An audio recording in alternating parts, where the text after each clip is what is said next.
സായാഹ്ന ഭക്ഷണത്തിലേക്ക് കൃത്യമായിട്ടുള്ള സാധ്യത. ഇന്ന് അടുപ്പിന്റെ അവിടെ ഇരുന്നോണ്ടാ ഭക്ഷണം കഴിക്കുന്നേ. നല്ല മഴ പെയ്തു, നല്ല തണുപ്പൊക്കെ ആയിരുന്നു. നമുക്ക് കറികളൊക്കെ ചോറൊക്കെ വിളമ്പി നോക്കാം. എന്നൊക്കെ കാര്യം ഇതെല്ലാം ഉണ്ടാക്കി വെച്ചിട്ടുണ്ട്. അലുമിനിയും ഉണ്ട്, അവൻ കഴിച്ചിട്ട് പോയി. നീ കഴിച്ചിട്ട് പോയില്ലേ? പോയി ചേച്ചിമാരെ. ഒരു ചോറേ അതൊന്ന് നോക്കാം. ഇച്ചിരി എടുത്തേക്കാം. കറി എന്നാന്ന് നമുക്ക് നോക്കാവേ. കോവയ്ക്ക വെളുക്കുരുട്ടിയാണ്. ചാറുകറി ഒന്നും കണ്ടില്ല. മീൻകറി ഉണ്ടോ നോക്കാട്ടോ. മീൻകറി നോക്കട്ടെ, മീൻകറി ഉണ്ടോന്നേ. അടിപൊളി ചൂരക്കറി ഉണ്ട് കൂട്ടുകാരെ. ചൂരക്കറി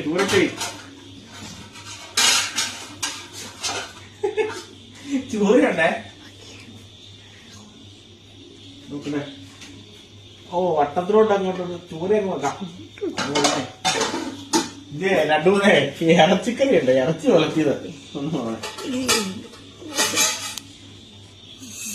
രണ്ട് പോത്തിറച്ചി വളർത്തിയതുണ്ട്. അപ്പൊ പോത്തിറച്ചി, ചൂരക്കറി, കോവയ്ക്ക.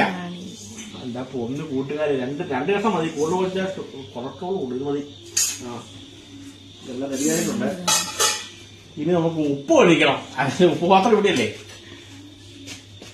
ഉപ്പ് പാത്രം ഇതാ ഞങ്ങളെ പഴയ ഉപ്പ് പാത്രം ഉണ്ടോ? ശ്രമിച്ചോ. എന്താ പൊന്നു കൂട്ടുകാരെ, ഉപ്പ് പാത്രത്തിൽ നിന്ന് ഉപ്പും കൂടി ഇടുതേ.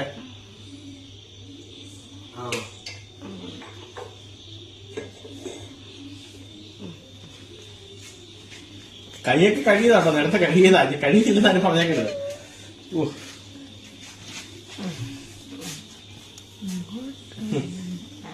എന്റെ പൊന്നു കൂട്ടുകാരെ, ഇങ്ങനെ അടുപ്പിൽ തീയൊക്കെ ഉണ്ട്, ഇച്ചിരി ചൂടും ഒക്കെ കൊണ്ട്. നല്ല മഴയൊക്കെയാ. സൂപ്പറാ.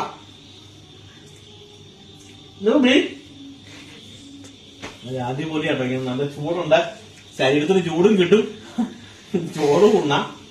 അടിപൊളിയാ. അപ്പൊ എല്ലാവർക്കും ടാറ്റാ.